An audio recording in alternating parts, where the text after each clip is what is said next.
তো আজ আমি উঠে পড়েছিলাম সকাল ৬টার সময়, আর উঠেই চলে গেছিলাম আগে আমি ছাদে।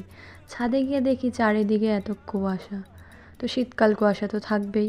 তারপর নিচে এসে এখানে ১ কাপ চা খেয়ে দিয়ে নিয়েছিলাম এক ঘুম। তো এক ঘুম দিয়ে আমি উঠে পড়েছিলাম। তারপর আবার উঠে এখানে খেয়ে নিয়েছিলাম ব্রেকফাস্টে রুটি, আলু ভাজা আর বিটরুট জুস। তো যাই হোক, তারপর আমি লেগে পড়েছিলাম আমার রোজকার কাজে, ঘর পরিষ্কার করা। আর দেখো আমার ছোট বোন এসেছিল এখানে। তো তারপর আমি আর আমার মা দুজন মিলে বেরিয়ে পড়েছিলাম একটু বাজার করতে। দেন বাড়ি এসে এখানে রান্না হচ্ছিল মাছের ঝাল। তো ব্যাস, তারপর আবার সন্ধেবেলা আমি বসে পড়েছিলাম আমার কাজে, পড়াতে।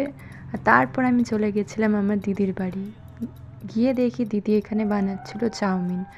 তো তারপরে আমিও চাউমিন খেলাম। খাওয়া দাওয়ার পর গল্প টল্প করে আমি চলে এলাম বাড়ি। আর এই দুটো দিয়ে আমি আমার ডিনার কমপ্লিট করলাম। So that's it, tata.